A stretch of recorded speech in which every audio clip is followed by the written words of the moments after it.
నమస్కారం, లైవ్ షోకి స్వాగతం. ముందుగా కొన్ని వీడియోలు చూద్దాం.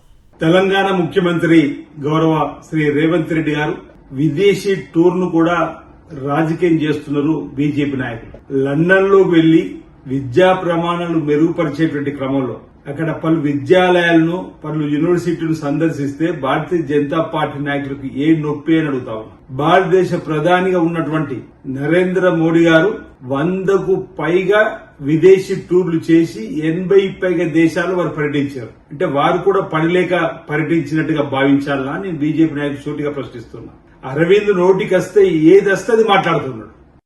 అమెరికా పోవటానికి మినిస్టర్ ఆఫ్ ఎక్స్టర్నల్ అఫైర్స్ వారికి క్లియరెన్స్ ఇవ్వకపోవటం, అదేవిధంగా వారితో వెళ్తున్న బృందానికి మాత్రం పర్మిషన్ ఇచ్చి అక్కడ అగ్రిమెంట్స్, అదేవిధంగా ఇన్వెస్ట్మెంట్స్ కోసం జరగాల్సినటువంటి మీటింగ్స్ ఇవన్నీ కూడా చేసుకోవచ్చు అని చెప్పేసి కూడా పర్మిషన్ ఇవ్వడం జరిగింది. ఇదేదో రాజకీయపరమైనటువంటి ఒక నిర్ణయం అనేది కొంతమంది కాంగ్రెస్ పార్టీ వాళ్ళు మాట్లాడుతూ ఉన్నారు. దీని వెనుక ఎటువంటి రాజకీయం లేదు. మరి ఇటువంటిది ఇప్పుడే జరిగింది అని మీరు భావించవచ్చు కాదు. రాష్ట్ర అధినేత సీఎం నిర్ణయాన్ని తప్పుపట్టడం అంటే ఈ నిర్ణయాన్ని తప్పుపడుతున్నటువంటి వ్యక్తులు, నిర్ణయాన్ని వ్యతిరేకిస్తున్నటువంటి వ్యక్తులు ఈ పార్టీలో ఉండే నైతిక అర్హత లేదనేటువంటి ఒక అభిప్రాయాన్ని కూడా మేము రావటం జరిగింది. అంటే చెట్టు కింద ఉండి చెట్టు కొమ్మనే నరుక్కునేటువంటి ఒక వైఖరి, దుర్మార్గమైనటువంటి వైఖరి, ఇది ప్రతిపక్షాలకు గొంతునిచ్చే వైఖరిగా మేము సంబంధం లేదని ఒక మాట అంటే అయిపోతుందా? అధిష్టానం కూడా ఉన్నది, ఏది పోతే పోయింది. కానీ ఇలాంటి వాటిని క్షమించుకుంటూ పోతే మాత్రం మాకు కూడా ఓపికలన్నిటి పోతుంటాయి. ప్రజలకు విశ్వాసం కోల్పోయే పరిస్థితులు వస్తున్నాయి. ఒకటి బీజేపీ, బీఆర్ఎస్, ఇంకెవరో పార్టీది ఉంటుంది దీని వెనుక. లేదంటవా వితిన్ల పార్టీలనే కొన్ని గుంటనక్కలనే ఒకటి రెండు, ఆ గుంటనక్కలు ఎన్నుకుంటే దుకాణం నడిపించాలి. మీ యొక్క స్వార్థ రాజకీయాల గురించి మాలాంటి వాళ్ళని బదనాం చేసి ఇట్లా అవమానపరుచుకుంటూ రక్తం దాగుతా కాంగ్రెస్ కార్యకర్తలది మీ ఎక్కడ పోయినా పర్లే, మా పదవులు ముఖ్యం అనుకుంటే మాత్రం దయచేసి పార్టీలకు వెళ్ళి బహిష్కరించక ముందుకే వెళ్ళి. మా Chinnareddy planning board vice chairman, Congress నాయకుడు అని చెప్పుకునే సీనియర్ నాయకుడు అని చెప్పుకునే చిన్నారెడ్డి గారి మీద క్రమశిక్షణ చర్యలు తీసుకోవాలని ఇప్పుడే మేము డీటెయిల్ రిపోర్ట్గా మొత్తం లాస్ట్ 30 నెలల నుంచి ఆయన ప్లానింగ్ బోర్డు వైస్ చైర్మన్ ఇచ్చినాక మా గవర్నమెంట్ వచ్చినప్పటి నుంచి ఆయన ఏమేమి చేస్తున్నాడు, ఎవరెవరు చేస్తున్నాడు, ఏం మాట్లాడుతున్నాడు, బీఆర్ఎస్ వాళ్ళకి ఏం సపోర్ట్ చేస్తున్నారు, అధికార పార్టీని హైకమాండ్ను ఏం తప్పు పడుతుందనే దాని మీద మేము అన్ని డీటెయిల్గా ఎంక్వైరీ చేసి ఇప్పుడే మా పార్టీ ఏఐసిసి అధ్యక్షులు ఖార్గే గారికి ఇప్పుడే వినతి పత్రం ఇచ్చడం జరిగింది. రైట్, అవి వీడియోలు. ఇక అతిథుల పరిచయం. Doctor Rakesh Kumar Chirumilla, BRS senior నేత, కార్పొరేషన్ మాజీ chairman. Charan Kaushik Yadav, Congress party అధికార ప్రతినిధి, livestock development agency chairman. Shri Poreddy Kishore Reddy garu, Bharatiya Janata party అధికార ప్రతినిధి. ముందుగా ఏపీ వార్తలు కొన్ని చూసిన తర్వాత చర్చలోకి వెళదాం. జరిమానా లెక్క తేల్చాల్సిందే, రామోజీ మార్గదర్శికి ఏ కోర్టు క్లీన్ చిట్ ఇవ్వలేదు. మీడియాతో మాజీ ఎంపీ ఉండవల్లి అరుణ్ కుమార్. రామోజీ మరణంతో టెక్నికల్ కారణాలతో ఊరట పొంది న్యాయం గెలిచిందంటూ ప్రచారం చేసుకుంటున్నారు. నిజంగా న్యాయం గెలిచి ఉంటే అంతా చట్ట ప్రకారమే చేస్తే మార్గదర్శి ఫైనాన్షియర్స్ ద్వారా డిపాజిట్ల సేకరణను నిలిపివేసి ఆ సంస్థను హఠాత్తుగా ఎందుకు మూసేశారు? మార్గదర్శి డిపాజిట్ల సేకరణ సక్రమమా అక్రమమా? కేసుకు అదే మూలం. డిపాజిట్లు సేకరించడం సరైనదేనని సుప్రీంకోర్టు, హైకోర్టు ఎక్కడా చెప్పలేదు. ఈనాడు కూడా ఆ సాహసం చేయలేదు అంటూ ఆయన రకరకాల ప్రశ్నలు వేశారు. మరి ఉండవల్లి గారి పోరాటం మీద ఐవైఆర్ కృష్ణారావు గారు, మాజీ చీఫ్ సెక్రటరీ, ఒక ఆసక్తికరమైన వ్యాఖ్య చేశారు. మొత్తం ఇష్యూ అంతటినీ ఆయన ఒక చిన్న 4 లైన్లు తేల్చేశారు. మార్గదర్శి రామోజీరావుపై ఉండవల్లి గారు అలుపెరుగని పోరాటానికి చివరకు తెరబడింది. అసలు ఇంతదాకా తీసుకురాగలడని నేను అనుకోలేదు. మంది మార్పులం అంతా ఉన్న రామోజీ గారు ఎక్కడా, ఉండవల్లి గారు ఎక్కడా? కేసులో ఉన్న పటిష్టత, ఉండవల్లి గారి శ్రమ ఈ కేసును ఇన్నాళ్ళు నడిపించాయి. అలాగే న్యాయం ఓడడానికి కారణాలు అనేక ఉండవచ్చు. ఇది ఒక గోలియత్ డేవిడ్ల పోరాటం. డేవిడ్ బైబిల్లో గెలవచ్చేమో కానీ నిజ జీవితంలో గెలిచే అవకాశాలు తక్కువ. మొత్తం మీద సుప్రీంకోర్టు తన వ్యాఖ్యలతో ఉండవల్లిపై దండయాత్ర చేయడానికి ఎల్లో మీడియాకు యూట్యూబర్లకు చక్కని అవకాశం కల్పించిందని మొత్తం సారాంశం అంతా ఈ కేసుకు సంబంధించిన సారాంశం అంతా చెప్పినట్లుగా ఉంది. వీటన్నిటికి సంబంధించి ఉండవల్లి గారు ఒక ప్రశ్న వేశారు.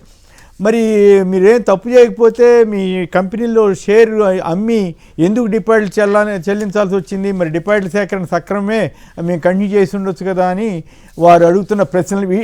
ఉండవల్లి గారు ఏ ప్రశ్నలు వేశారో వాటన్నిటికీ రేపు ఈనాడులో సమాధానం వస్తే అప్పుడు మనం దాని మీద చర్చ మరింత విస్తృతంగా జరపవచ్చు. చర్చ వాళ్ళు ఈ డిఎస్సి వీటి మీద ఎట్లయితే సిబిఐ అడిగారో జగన్ గారు వాటి మీద ఏం సమాధానం చెప్పట్లేదో తెలుగుదేశం కానీ ఎల్లో మీడియా కానీ ఇప్పుడు రామోజీరావు గారి కంపెనీకి సంబంధించిన వారు కానీ వారి అబ్బాయి కిరణ్ గారు కానీ వాళ్ళందరూ ఉండవల్లి గారికి సమాధానం ఇస్తే అప్పుడు అది ఆసక్తికరంగా ఉంటుంది. చూద్దాం.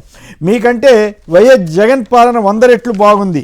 లోకేష్పై నిప్పులు జరిగిన మాజీ డీజీ ఏబి వెంకటేశ్వరరావు నవలూరు రైతుల భూమిని బలవంతంగా లాక్కోవడంపై తీవ్ర ఆగ్రహం. నేను కొద్ది రోజుల క్రితం చెప్పాను, మొన్న ఏబి వెంకటేశ్వరరావు జగన్ పాలనకి చంద్రబాబు పాలనకి తేడా లేదని ఆ రోజు అన్నారు. ఇంకో 10 రోజులు పోయిన తర్వాత జగన్ పాలన బెటర్ అంటారని వ్యాఖ్యానించారు. సరిగ్గా అదే వార్త ఈరోజు చూశాను. మీకంటే వైఎస్ జగన్ పాలన 100 రెట్లు బాగుంది ఏబి వెంకటేశ్వరరావు. ఇక సర్లో ఈ 4-5 రోజులే కీలకమని సజ్జల గారు చెప్పారు. తర్వాత రంగంలోకి ఈడీ అంట. అంటే ఈడీకి తీసుకొచ్చామని రాసి ఉంటే ఇంకా బాగుండేదేమో. వివేక హత్య కేసు ఎప్పుడు జరిగింది, ఇప్పుడు సోదాలు ఏమిటి, పనిగట్టుకుని తీసుకురాటువంటి విచారణ అయిన తర్వాత ఇదంతా డైవర్షన్ కోసమే మళ్ళీ తెరపైకి వివేక కేసు అని గడికోట శ్రీకాంత్ రెడ్డి ఫైర్ అయ్యారు. కూటమిలో లొక్కలొక్కలు దుర్గగుడి సాక్షిగా బట్టపైనంటూ వార్త ఇచ్చారు. టాటా పవర్ బాటలో వెబ్సోల్, మరో పవర్ కంపెనీ పరార్. ప్రభుత్వ పెద్దల కప్పం దెబ్బకు బెదిరి బెంగాల్ వెళ్ళిపోయిన వెబ్సోల్ అనే కంపెనీ వెళ్ళిపోయిందంట ఆంధ్రప్రదేశ్ నుంచి. ఎక్కడ చూసినా కరువే. దీని మీద శ్రద్ధ పెట్టాల్సిన అవసరం అయితే ముఖ్యమంత్రి గారికి ఉందని చెప్పాలి. ఆంధ్రప్రదేశ్లో ఎక్కడ చూసినా కరువు ఛాయలు కనపడటం చాలా ప్రమాదకరంగా ఉంది. డేటా సెంటర్లకు చౌకగా భూముల కేటాయింపు నేరం అని రాష్ట్ర ప్రభుత్వ ప్రధాన కార్యదర్శికి మాజీ ఐఏఎస్ శర్మ గారు లేఖ రాశారు. టీడీపీ సీనియర్లలో అసంతృప్తి ఏర్పడిందని చెప్తూ ఒక కథనం వచ్చింది. తర్వాత షావుకారు జానకి గారు కన్ను మూశారు. వారికి నివాళి అర్పిద్దాం. సంజోష్ను తప్పించే స్కెచ్. జనసేన ఎంపీ లింగమనేని కుమారుడు చేసిన రోడ్డు ప్రమాదాన్ని పక్కదారి పట్టించే కుట్ర. తమ వద్ద పనిచేసే ఓ ప్రైవేట్ డ్రైవర్ను నిందితుడిగా చూపేందుకు ప్రణాళిక అయిన కేసు అయితే పెట్టారట. అన్ని విచారణ చేసిన తర్వాత తెలంగాణ పోలీసులు రాష్ట్రానికి నవరత్న కంపెనీ రాబోతోందని రాశారు. నిజాన్ని దాచి గ్రూప్ 1పై జగన్ అసత్యాలని ఈ ఎల్లో మీడియా రాసింది. ఓకే, సంతోషం. ఈ రెండు మీద సిబిఐ ఛాలెంజ్ చేశారు కదా జగన్ గారు. ఆ పని చేస్తే పని అయిపోయేది కదా, ఒప్పుకుంటే సిబిఐ ఎంక్వైరీకి 2 మీద, డిఎస్సి మీదను గ్రూప్ 1 మీద. ఇక తెలంగాణ వార్తలకు వెళ్తే హైదరాబాద్లో Oxford research centres executive education ప్రోగ్రాములు కూడా యూనివర్సిటీ ప్రతినిధుల భేటీలో సీఎం రేవంత్ రెడ్డి సూచన. ప్రైవేటుకు అణుశక్తి రంగం కూడా ఇస్తున్నారు. పాలిటెక్నిక్లను ప్రైవేటీకరించాం, 600 కోట్లతో అప్గ్రేడ్ చేస్తామని చెప్పి మంత్రి చెప్పారు. తెలంగాణలో మంత్రి వివేక్ గారు చెప్పారు. తెలంగాణలో విద్యాభివృద్ధి సహకరించడని వీరు కోరారు. ఎవరు? మన రేవంత్ రెడ్డి గారు. ముఖ్యమంత్రి అమెరికా పర్యటనకు కేంద్రం కొండా సురేఖపై చర్యలు తీసుకోవాల్సిందే. మేడిగడ్డ 7వ బ్లాక్లో నాణ్యత లోపం.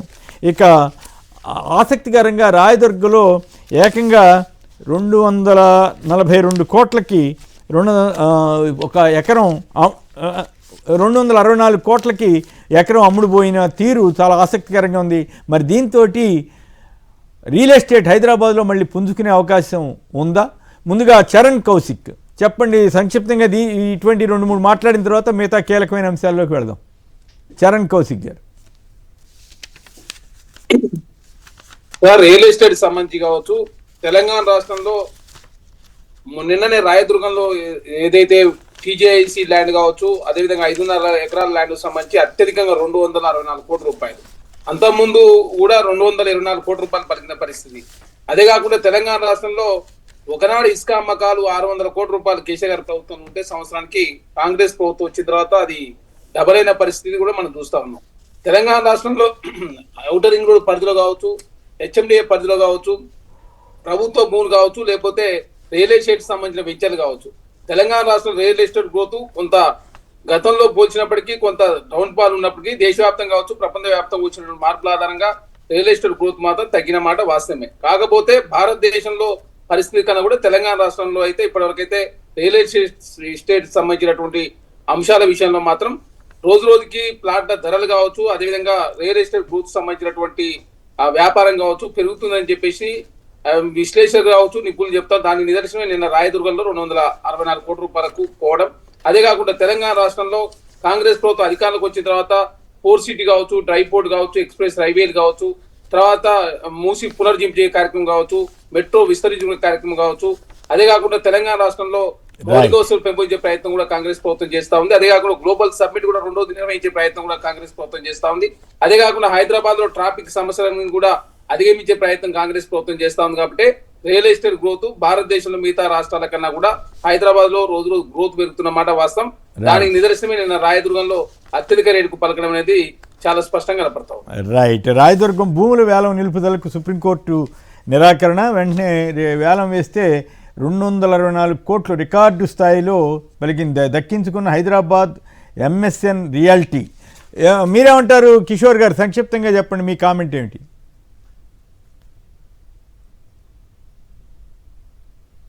కిషోర్ గారు వినపట్లేదు గారు. ముందుగా మీకు అట్లాగే చరణ్ కౌశిక్ యాదవ్ గారికి, రాకేష్ గారికి, మన సాక్షి ప్రేక్షకులందరికీ శుభోదయం అండి. ఇప్పుడే చరణ్ కౌశిక్ యాదవ్ గారు మేము ఇవి చేసాము అవి చేసాము అని చెప్పారు. ఇంకా కొంచెం అయితే మన ఇదే సాక్షి డిబేట్లోనే కొంచెం అయితే వీటన్నిటికీ కేంద్రం అడ్డం పడింది.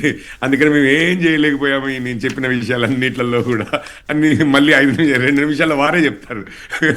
ఇట్లాంటి ఇది ఉంటుంది కాంగ్రెస్ వారిది. అవకాశం వచ్చినప్పుడేమో ఇప్పుడు కేంద్ర ప్రభుత్వం బుల్లెట్ ట్రైన్లు అన్నది ఇదన్నది అని అంటేనేమో అడ్వాంటేజ్గా తీసుకుని అందువల్లనే మేమే చేస్తున్నాము అని చెప్పడం ఒకవైపు.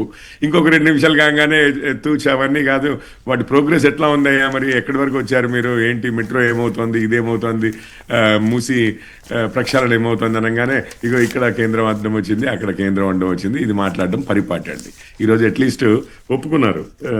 చాలా విషయాలు వారు చెప్పిన అన్ని విషయాల్లోనూ ఇది కేంద్రంతో సంబంధించిన విషయాలే, వాటి సహకారంతో ఈరోజు రేట్లు పెరుగుతున్నాయని ఒప్పుకున్నారు. సరే, వారు పెద్దగా చేసింది ఏముందో లేదో అది కొద్ది దీంట్లో తెలుస్తుంది. కానీ హైటెక్ సిటీ ఏరియా, దాని తర్వాత దాని వెనకాల ఉన్న ఏరియా మొత్తం మన గచ్చిబౌలి ఏరియా వరకు, తెల్లాపూర్ అటు సైడ్ వరకు కూడా, కోకాపేట ఇదంతా ఏరియా వరకు ఒక వెస్ట్ హైదరాబాద్లో ఒక భూమి అయితే అంతకుముందు నుంచి నడుస్తోంది.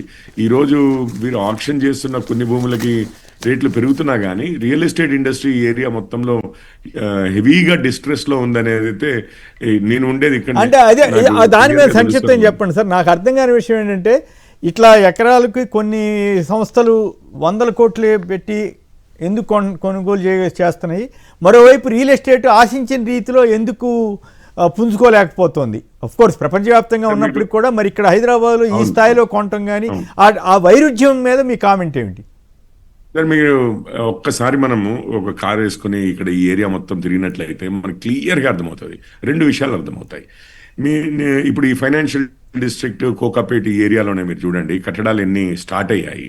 అందులో 10% కూడా ఆక్యుపెన్సీ లేకముందే ఇప్పుడు 7:50 అవుతుందండి. బయటికి వెళ్తే ఆల్రెడీ ట్రాఫిక్ జామ్ అవుతుందా అన్నట్లుగా ఉంటుంది. ఇంకొక గంట తర్వాత వెళ్ళామంటే మొత్తం జామ్ అయిపోయి ఉంటుంది. ఇన్ఫ్రాస్ట్రక్చరు మన హైదరాబాద్ మహానగరంలో అంతకుముందు చిక్కడపల్లి, ఆర్టీసీ క్రాస్ రోడ్స్ ఉన్న ఏరియాలో ఉన్నట్లుగా కూడా ఇప్పుడు మీకు ఇక్కడ ఉన్నట్లుగా కనపడదు. నిజంగానే కొంచెం వర్షం వచ్చింది లేదా ఇంకొకటి, ఫుట్పాత్లే లేవండి ఈ ఏరియాలో. అది పరిస్థితి. ఇన్ఫ్రాస్ట్రక్చర్ అసలు చాలా పూర్గా ఉండడం ఒకటి. దాంతో ముందుగా అయితే ఒక భూమ్ లాగా వచ్చింది. కానీ ఈరోజు చూస్తుంటే 10% ఆక్యుపెన్సీ వచ్చేసరికి సిటీ ఇక్కడ అసలు నిలబడగలుగుతుందా అన్న టైప్లో, ఇక్కడ మనము గాలి పీల్చగలుగుతామా అన్న టైప్లో ఒకటి తయారైంది. రెండోది ఏంటంటే, అందులో నేను ఇప్పుడు 10% గురించే మాట్లాడాను. ఇంకా 90% వేకెంట్గా ఉన్నాయి. ఓవర్ కెపాసిటీ వచ్చిందేమో అన్న ఆలోచన. ఇది రియల్ ఎస్టేట్ మీకు అందరికీ తెలిసిందే, మనందరికీ తెలిసిందే. సిక్లికల్ అంటారు. అంటే ఒకసారి అప్ అవుతుంది, డౌన్ అవుతుంది, అప్ అవుతుంది, డౌన్ అవుతుంది అనేది. ఇది ఉన్నప్పుడు సడన్ గా ఉత్సాహం ఉన్నప్పుడు ఉన్నప్పుడు ఒకటేసారి ప్రాజెక్ట్స్ ఓవర్ కమిట్ అవుతారు. మళ్ళీ అది పీక్ వెళ్ళేసరికి ఈ సేల్స్ కొంచెం అటు ఇటు అవుతున్నాయి అనగానే మళ్ళీ ఎంబటే డిప్రెషన్లోకి వెళ్ళి డౌన్ అవుతుంది. ఈ సైకిల్స్ అయితే కంటిన్యూస్గా నడుస్తూనే ఉంటాయి. సో మనమైతే ఇప్పుడు డౌన్ సైకిల్లో ఉన్నాము. పెద్దగా ఏమీ ఇంప్రూవ్మెంట్ అయితే కనిపిస్తున్నట్టుగా లేదు.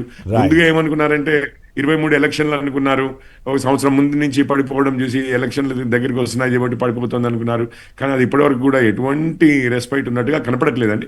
అయితే గవర్నమెంట్కి ఉన్న కొన్ని ప్లేసెస్లో, కొన్ని కీలకమైన ప్లేసెస్లో అప్పుడప్పుడు 1 ఎకరము, 6 ఎకరము, 2 ఎకరాలు, 4 ఎకరాలు, వాట్ ఎవర్ ఇట్ ఈస్, అవి ఆక్షన్ చేసేసి విపరీతంగా రేట్లు వచ్చాయి అన్న విధంగా ఒక్కోసారి అందులో వాళ్ళు అసలు కంటిన్యూ అవ్వడం కూడా జరగని పరిస్థితులు కూడా మనం చూసాము. అందుకని ఈ రేట్లు ఎంతవరకు ఏంటి అనేది అండ్ కొద్ది ప్లేసెస్లో జరగడం అనేది లొకేషన్ అంటారు ఎప్పుడు రియల్ ఎస్టేట్ లో. సో కొన్ని ప్లేసెస్ లో పీక్ అవ్వడం వేరు, కానీ సిటీ మొత్తం ఎట్లా ఉందో బయట ఎవరిని వెళ్ళి అడిగినా కానీ మనకి ఈ మధ్య అడ్వర్టైజ్మెంట్లు కూడా వస్తున్నాయి పేపర్లలో, ఆ రేట్స్ గురించి కానీ ఇంకొకటి కానీ స్కీమ్స్ గురించి కానీ వచ్చి కొనుక్కోమని చెప్పండి అని. ఆ డిస్ట్రెస్ క్లియర్ గా కనిపిస్తుందండి. అది ఎవరు కాదనే విషయం కాదు. రాకేష్ గారు, మీ వాదన ఏమిటి? ఎంఎస్ఎన్ సంస్థ ఎట్లా అంత రేటు పెట్టి ఎట్లా కొనుగోలు చేసింది? నిజంగా రియల్ ఎస్టేట్ పుంజుకునే పరిస్థితి వస్తే సంతోషమే, ఎవరు కాదనరు. కానీ బట్ ఈ వైరుధ్యం మీద నాకు అర్థం కాని విషయం.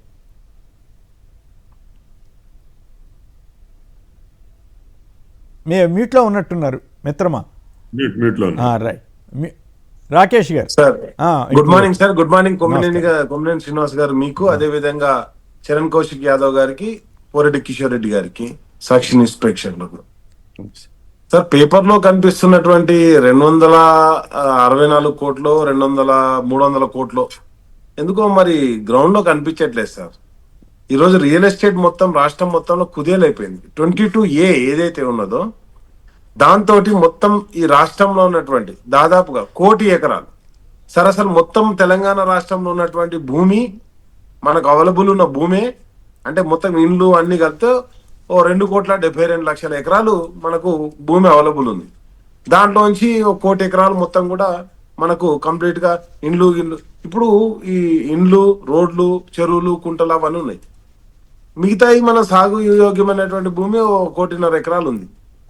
ఇప్పుడు మొత్తం ఈ బిల్డింగ్ భూములని, అదే విధంగా ఏదైతే సాగు భూములు అన్నిటి కలిపి 22A వాడేసి అంటే ఇప్పుడు కాదుగా పొంగులేటి గారు వాళ్ళు చెప్పారు కదా, వాటికి ఏదో పరిష్కారం చూస్తున్నాము, వాటిని ఆపొద్దు. అదే సార్, సెటిల్మెంట్ నెంబర్ ఇచ్చారు సార్, మేము అదే చెప్తున్నాం. పొంగులేటి గారు ఇచ్చింది సెటిల్మెంట్ నెంబర్, 30% సెటిల్మెంట్ నెంబరు వాళ్ళు ప్రకటించింది. ఈ నెంబర్ ఫోన్ చేయండి, 30% కట్టండి, సెటిల్మెంట్ చేసుకోండి. ఆరోపణ నాకు అర్థం కాదు. లేదు సార్, నేను ఒకటి స్పష్టంగా చెప్తున్నా సార్. ఇప్పుడు మీరు ఆరోపణ చేయట్లేదు. ఇందిరా పార్క్ దగ్గర ఒక ఎంప్లాయీ, ప్రభుత్వ ఉద్యోగి నన్ను స్వయంగా డిప్యూటీ సీఎం గారి భార్య 10% అడిగిందని చెప్పేసి డిక్లేర్ చేసి అన్యాయంగా ఆరోపణ చేయమని. నేను ఆరోపణ చేయట్లేదు సార్. అక్కడ ఇందిరా పార్క్ వాళ్ళ కుటుంబాలని తీసుకురావద్దు. నో సార్, నేనేమంటున్నా అంటే అది చెప్పడం ఆమె చెప్పిందని చెప్పాను. నెక్స్ట్ వచ్చేసి మీరు కేసు పెట్టలేదు సార్. స్వయంగా ఈ రాష్ట్రానికి హోంశాఖ మంత్రిగా ఉన్నటువంటి రేవంత్ రెడ్డి గారి department, home department, Ponguleti Srinivas Reddy గారి కొడుకు మీద కేసు బుక్ చేసింది సార్. గచ్చిబౌలి PS లో బుక్ చేయగానే CI ట్రాన్స్ఫర్ అయిపోయిండు. కేసు ఎందుకు బుక్ అయితే సార్? నిజంగానే కరెక్ట్ ఉంటే కుటుంబ సభ్యుల్ని లాక్క రావద్దు, కానీ ఎందుకు బుక్ అయింది సార్? నిన్న ఆల్రెడీ ఏదైతే మా TRS ఎమ్మెల్సీ దాసరి శ్రవణ్ గారు ఆల్రెడీ లోకాయుక్త కంప్లైంట్ చేశారు సార్, ముఖ్యమంత్రి గారి సోదరునికి ఏ విధంగా భూములు కేటాయించారని చెప్పేసి.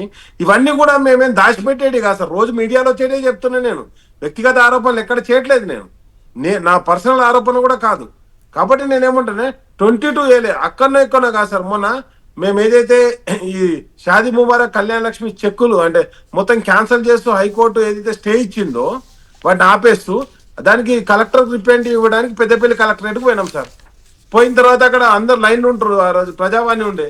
ఏం సంగతి ఏడికి వచ్చారంటే ఒక పెద్ద మనిషి అంటాడు, మా పక్కపంట ఓదెల మండలం ఉంటుంది సార్, అక్కడ కూడా 22A అప్లికేబుల్ అయింది సార్.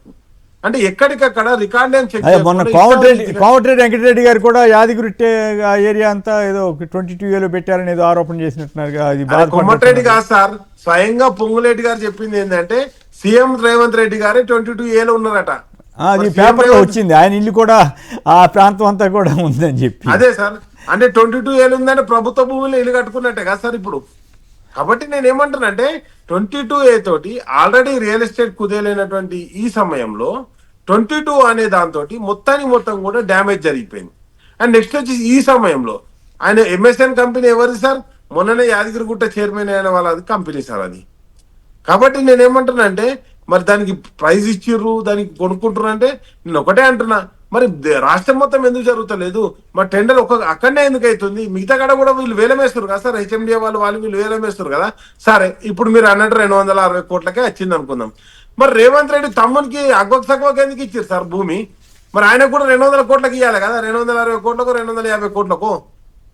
ఆయన ఏదో ఒక ఎంప్లాయీ ఉన్న కంపెనీకి మరి గంత భూమి ఎట్టిచ్చారు సార్? ఇది కూడా ఆలోచించాలి కదా సార్. కాబట్టి అంటే ఇక్కడ స్పష్టంగా జరుగుతుంది, వీళ్ళు చెప్తున్నాయని అబద్ధాలని తేలిపోతున్నాయి.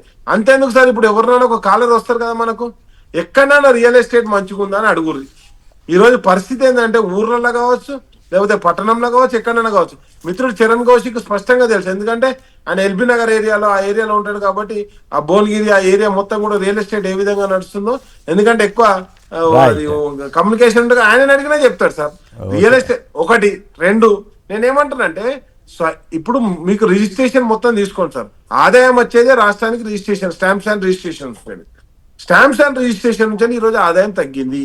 నిజంగానే నీకు రియల్ ఎస్టేట్ బాగుండి ఉంటే స్టాంప్స్ అండ్ వాటి ఆదాయం కూడా పెరగాలి కదా. స్టాంప్స్ అండ్ రిజిస్ట్రేషన్స్ ఎందుకు తగ్గింది?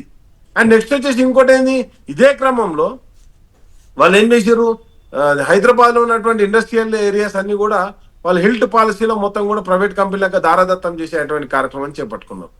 ఇక్కడ ఒక్కటే జరుగుతుంది సార్, మొత్తం కూడా రియల్ ఎస్టేట్ ప్రభుత్వం నడుస్తుంది తప్పితే రీల్స్ ప్రభుత్వం నడుస్తుంది, రియల్ ప్రభుత్వం నడవట్లేదు. ఈరోజు చూడండి 97 జీవో తోటి ఒక్క నిమిషం, మరి మీరు చేసిన ఆరోపణలకి చరణ్ గారిని కూడా కౌంటర్ మనం అడగాలి కదా. ఒక మాట చెప్తాను సార్, 97 జీవో గురించి స్పెషల్ గా చెప్పుకోవాలి.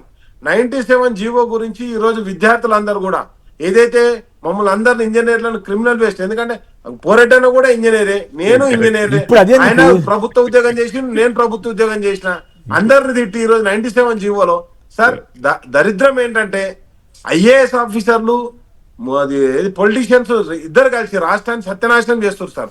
ఒకటే మాట చెప్తా, 97 జీవో ఏదైతే వాళ్ళు ఇచ్చినటువంటి జీవో, ఆ జీవో ఎంత లోపభూయిష్టం అంటే సార్, ఏఐసిటి అప్రూవల్ ఉండాలి సార్ టెక్నికల్ ఎడ్యుకేషన్ చదువుకోవడానికి, అదే విధంగా యూజీసీ అప్రూవల్ ఉండాలి సార్ యూనివర్సిటీకి.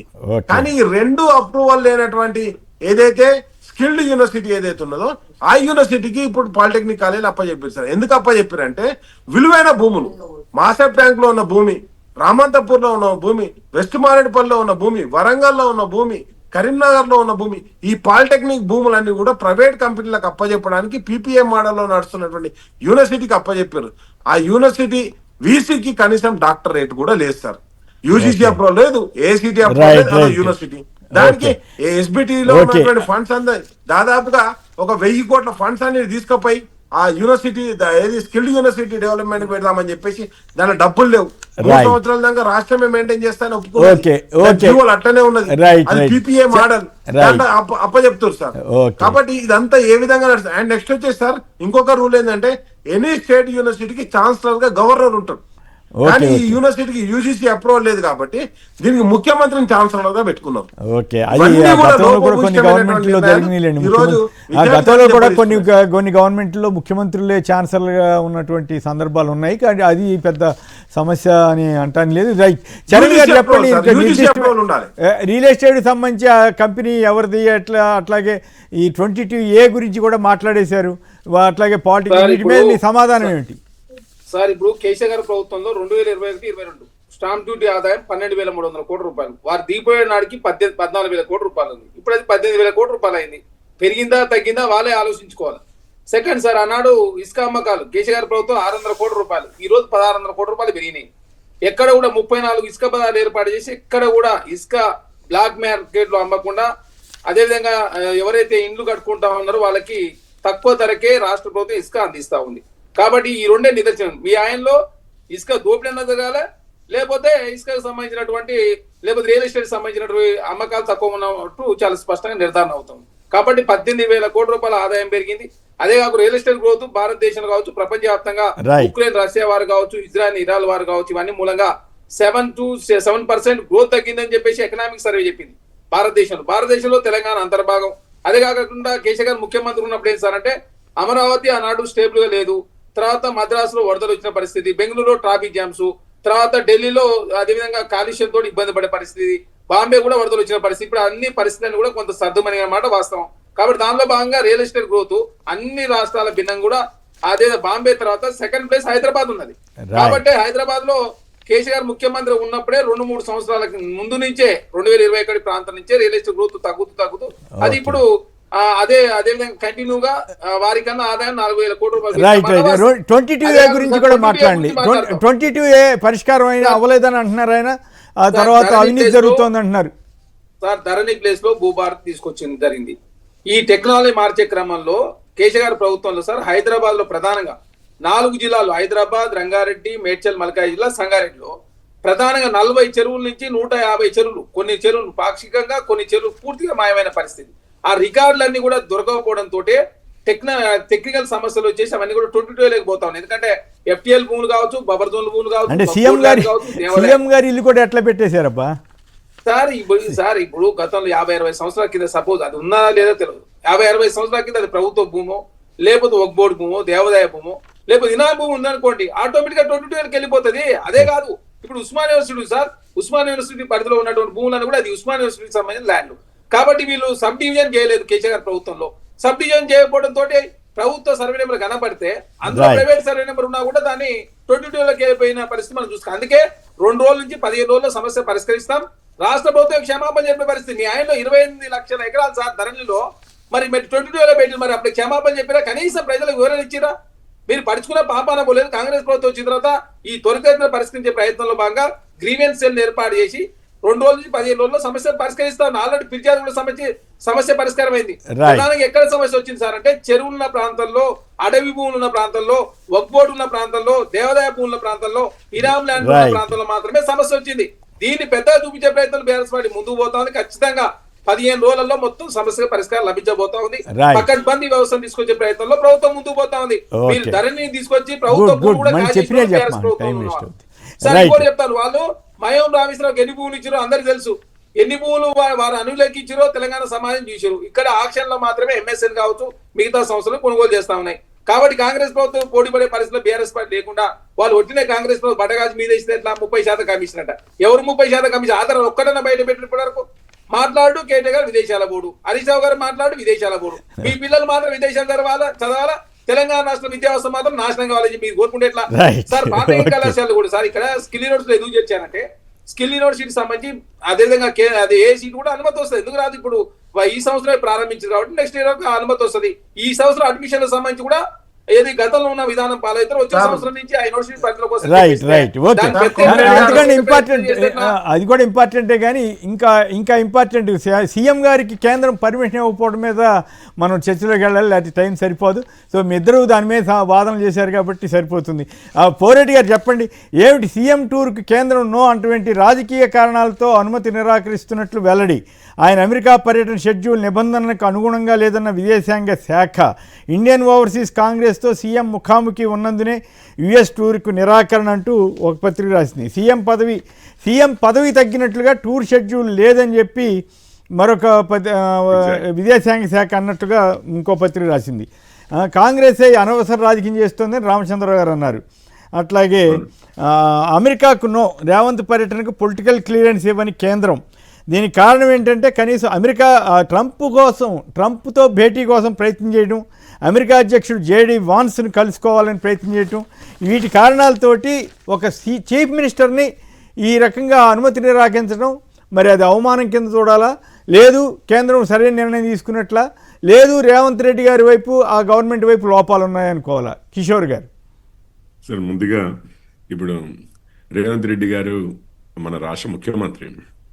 ఇక్కడ మీరు అన్నట్లుగా మరి ట్రంప్ గారితో, JD వాన్స్ గారితో మాట్లాడిన విషయాల్లో ఉన్నప్పుడు ఎప్పుడైనా కానీ, ఇప్పుడు మన దేశము అమెరికా ఈ రెండింటి మధ్యలో సంబంధాల విషయంలో ఇప్పుడు మన ముఖ్యమంత్రి ఒకరు మాట్లాడుతున్నారు అని అంటే మరి అది మన విదేశాంగ వ్యవహారంలో భాగంగా అదే పాలసీ ప్రకారం మాట్లాడగలిగే వ్యక్తిగా, ఎందుకంటే మొన్న ఆపరేషన్ సింధూర్ తర్వాత ఎంతో మందిని పంపించాం సార్. ఈవెన్ కాంగ్రెస్ పార్టీ నాయకులు కూడా చాలా మంది వెళ్ళారు, ఈవెన్ ఓవైసీ గారు కూడా వెళ్ళారు విదేశాలకి. సో ఈరోజు ఆ విదేశాంగ విధానంలో భాగంగా భారత్ అంతా ఒకే మాట మాట్లాడుతున్నట్లుగా మనం వెళ్ళగలిగి ఉంటే తప్పనిసరిగా ఉంటుంది. ఆ విషయాలు పెద్దగా డిస్కస్ చేసినట్లు, ఎందుకంటే ట్రంప్ అండ్ జేడీ వాన్స్ గారితో కలవడానికి వెళ్తున్నారు అన్నట్టుగా మీరు ఇప్పుడు మాట్లాడిన ఏది పేపర్లలో వచ్చిన విషయాలు ఏవైతే ఉన్నాయో మనందరికీ ఈవెన్ విదేశాంగ మంత్రిత్వ శాఖకు కూడా అంతకుముందు తెలిసినట్లుగానో, లేకపోతే ఇది భారత విదేశాంగ శాఖ ప్లస్ మన ముఖ్యమంత్రి ఆఫీసు కలిసి మాట్లాడుకుని ఏం మాట్లాడాలి, ఏ విధంగా మనల్ని ప్రొజెక్ట్ చేయాలి అని అనుకుని ఒక యూనిఫామ్ ప్లాట్ఫామ్ మీద వెళ్తున్న విధంగానో కనిపించట్లేదు. వారి ప్లానింగ్ని వారి సొంతంగా ఎక్కడెక్కడికి వెళ్తున్నారు అనేది చాలా లేట్గా కూడా విదేశాంగ మంత్రిత్వ శాఖకి తెలిసినట్లుగా మనకు కనిపిస్తుంది. అంటే ఎటువంటి కోఆర్డినేషన్ లేదు. ఇట్లాంటి విషయాల్లో చాలా సున్నితమైన విదేశీ వ్యవహారాల విషయంలో మనము పలు స్టేజెస్లో అంటే ఎంతోమంది ఎన్నో విధాలుగా మనం ఇంటరాక్షన్స్ అవుతున్నప్పుడు చాలా ప్రాబ్లమ్స్ క్రియేట్ అయ్యే అవకాశం ఉంది. ఎస్పెషల్లీ మనం ఇంటర్నేషనల్గా అంటే అమెరికాలో మన వ్యక్తులు ఎవరైనా కానీ, రాజకీయ నాయకులే కావచ్చు, అధికారులే కావచ్చు, లేదా మన ముఖ్యమంత్రులు, రాజ్యాంగబద్ధంగా ఎన్నుకోబడిన వారు ఎవరైనా కావచ్చు, వారు మాట్లాడుతున్నప్పుడు ఆ హైలైట్ వేరే ఉంటుంది. ప్రపంచవ్యాప్తంగా కూడా దానికి వచ్చే అటెన్షన్ వేరే ఉంటుంది. అది మన అఫీషియల్ గవర్నమెంట్ పాలసీకి ఏమాత్రం తేడాగా ఉన్నా చాలా ప్రాబ్లం అవుతుంది. ఈ మూమెంట్లో నేను అనుకోవడం అదే శంకించారు బేసిక్గా, ఆ సింక్రనైజేషన్ అనేది లేదు. అంటే ట్రంప్ కాదు అంటే ఒక అభిప్రాయం తప్పైనా కూడా కాదు ట్రంప్ గారు ఇక్కడ ఆయనకి రోడ్డు పేరు పెట్టడం, ఆయన వచ్చి ఇక్కడ ట్రంప్ టవర్స్ కట్టడం, ఈ నేపథ్యంలో ఆయన కలవాలని ఒక ప్రయత్నం చేయడం, ఆయన కాకపోయినా ఉపాధ్యక్షుడిని కలవాలని ఒక ఆలోచన రావటం, తద్వారా రేవంత్ హవా పెరుగుద్ది, రేవంత్ ప్రతిష్ట పెరుగుద్ది అని ఏమన్నా బీజేపీ ఆపిందా అనేది ఒక అనుమానం రావచ్చు కదా. మీకు ఒక్క విషయం చెప్తాను, మాది ఎటువంటి పార్టీ అంటే మోడీ గారిని అమెరికా వెళ్లకుండా ఆపినందుకు వారు ప్రధానమంత్రి అయిపోయారు. ఈరోజు రేవంత్ రెడ్డి గారిని జైల్లో పెట్టి కేసీఆర్ గారు ముఖ్యమంత్రి చేస్తే మేము ట్రంప్ గారిని కలవకుండా ఆపి ప్రధానమంత్రినే చేస్తున్నాం అనుకోండి. మోడీ గారి పోటీ ఈ విధంగా అనుకోవచ్చు కదా మీరు అసలు ఆయన ఏదో అక్కడ కలిస్తేనే విలువని కాదు, మోడీ గారిని అంతకుముందు ఆపే కదా, అమెరికాకి వెళ్ళడం నుంచి ఆపే ప్రధానమంత్రిని చేశారు కదా కాంగ్రెస్ వాళ్ళు. సో కాంగ్రెస్ వాళ్ళు ఇప్పుడు మాకు ఎన్నిసార్లు ధన్యవాదాలు, ఇప్పుడు కౌశిక్ గారి కోసం వెయిట్ చేస్తున్నాను మరి టర్న్, మాకు ఎన్నిసార్లు ధన్యవాదాలు చెప్తారో, ఎంత ఘనంగా చెప్తారో అని చెప్పి నేను వెయిట్ చేస్తున్నాను. Right, okay. రేవంత్ మన రాకేష్ గారు మీరు మాట్లాడతారా, ఆయన మాట్లాడిన తర్వాత మాట్లాడతారా? లేదు సార్, నేను చెప్తాను. ఇప్పుడు కాంగ్రెస్ పార్టీ బీజేపీ పార్టీ ఒక ఫైట్ నడుస్తుంది. ఆ ఫైట్ లో భాగంగానే ఈరోజు రేవంత్ రెడ్డి గారు ఎందుకు పోతున్నారు అంటే, ఇక్కడ ఫైట్ నడుస్తుంటే పాపం మొన్న ఏది అందరు ముఖ్యమంత్రులు పోయి ఢిల్లీలో ధర్నా చేస్తుంటే కూడా ఈయన గలీలో పోయి కొడంగల్లో ధర్నా చేసినటువంటి దాఖలాలు మనం చూసినాం. అసలు అమెరికాకి ఎందుకు పోతుండే అంటే ట్రంప్ టవర్స్ కడుతుండ్రు, ఈయన రియల్ ఎస్టేట్ చేస్తాడు కదా, దాని కమిషన్ గురించి పోతుండు సార్. ఊరుకోండి, మరి ట్రంప్ ఎందుకు ఇస్తారు? సార్ నేను చెప్పనివ్వండి సార్, అరే నన్ను ఏం చెప్పనివద్దా సార్? నేనేమంటా అంటే ఆ కమిషన్ చెప్పకుండా ఎట్లా పోతాను బీజేపీ వాళ్ళు అడ్డుకున్నారు సార్. అంతే, ఇంతకు మించి ఏం లేదు ఇక్కడ. నేనేమంటానంటే స్పష్టంగా ఒకటి, నెంబర్ 1 ఏంటంటే మనం ఎప్పుడు కానీ భారతదేశంగా మనం ఎవరిని కలిసినా దేశం వాయిస్ ఒకటి ఉండాలి. మొన్న కేటీఆర్ గారు ఒకటి స్పష్టంగా చెప్పారు. చెన్నైలో జరిగినటువంటి మీటింగ్ లో మా ముఖ్యమంత్రి గారు చెప్పిందని నేను బలపరిచాను. ఎందుకంటే రాష్ట్రం దాటిన తర్వాత is a representative of our state. And next ఎప్పుడైతే దేశం దాటిన తర్వాత ఆయన మన దేశ రిప్రజెంటేటివే, రాష్ట్ర ముఖ్యమంత్రి కాదు. ఒక రాష్ట్రం నుంచి రిప్రజెంట్ చేస్తుండ అంటే కాదు, దేశం నుంచి రిప్రజెంట్ చేస్తుండ. కాదు కేంద్రం కావాలని ఆపినట్ల, ఇటు రేవంత్ గారి వైపు తెలంగాణ ప్రభుత్వం వైపు లోపం ఉన్నట్ల. సార్ తెలంగాణ ప్రభుత్వం వైఫే లోపం ఉన్నది. ఎందుకు చెప్తున్నానంటే కంప్లీట్ గా ఇక్కడ ఉన్నటువంటి అధికారుల అలసత్వంతో అండ్ ఈయన టూర్ ను కూడా కరెక్ట్ గా షెడ్యూల్ చేసుకోకపోవడం ద్వారా, ఇంకోటి ఏంటంటే భాష సమస్య కూడా ఉంది కదా సార్, న్యూక్లియర్ చైన్ రియాక్షన్ మనం చూసినాం. కాబట్టి ఇవన్నీ కలుసుకొని రేపు ఒకటి ఎట్టి పరిస్థితులలో కూడా దేశం నుంచి రిప్రజెంట్ చేసేటప్పుడు కంపల్సరీ మనం ఏం రిప్రజెంట్ చేస్తున్నామో విదేశీయంగా శాఖకు చెప్పాల్సిన ఆవశ్యకత ఉంటది. అండ్ నెక్స్ట్ వచ్చేసి రెండోది ఏంటంటే ఎవరి టూర్ వాళ్ళు ఇండివిజువల్ గా, పదవి లేని వాళ్ళు ఏ టూర్ నిర్ణయం తీసుకున్నా దానికి ఒక గ్యారెంటీ ఉండదు సార్. కానీ ఎప్పుడైతే మనం ఒక హోదాలో ఉన్నప్పుడు తప్పనిసరిగా చెప్పాలి. కానీ ఇక్కడ ఇంకొకటి ఏంటంటే అదే టైంలో కాంగ్రెస్ బీజేపీ చూస్తున్నాం కదా సార్, ఇప్పుడు బీజేపీ వాళ్ళు కొట్టడానికి ఏం అవసరం లేదు. కాంగ్రెస్ పార్టీ వెంట రాహుల్ గాంధీ వాళ్ళకి ఆ అస్త్రాలు శస్త్రాలు అందిస్తుంటాడు. ఎందుకు అందిస్తున్నాడంటే కాంగ్రెస్ పార్టీ బీజేపీ పార్టీ అయితే నువ్వు ఉండాలి లేకపోతే నేను ఉండాలని నడుస్తుంది. ఇప్పుడు వందే మాత్రం 2 చరణాలే ఉంటుందన్న సంగతి అంతకుముందు కాంగ్రెస్ పార్టీకి తెలియదా? ఆ రోజు మొత్తం ప్లే చేయమని చెప్పింది ఎవరు అసలు? ఏఐసిసి ఆఫీస్ లా కాంగ్రెస్ వాళ్ళే. దాన్ని అడ్డుకున్నట్టు చేయాలి. దాంతో టాపిక్ డైవర్షన్. ఈరోజు దేశంలో జరుగుతున్నటువంటి జన్జీ ఉద్యమం గురించి కావచ్చు, ఇవన్నీ డైవర్ట్ చేయాలంటే రాహుల్ గాంధీ చేస్తున్నటువంటి ఒక వందే మాత్రం కాదు మీరు వందే మాత్రం ప్రస్తావన తెచ్చారు కాబట్టి వందే మాత్రం పూర్తిగా పాడాలని కేంద్రం నిర్ణయించింది, దాని కాంగ్రెస్ వ్యతిరేకించింది. మీకేమైనా అభిప్రాయం ఉందా దాని మీద? నో సార్, సింపుల్ గా చెప్తున్నా సార్.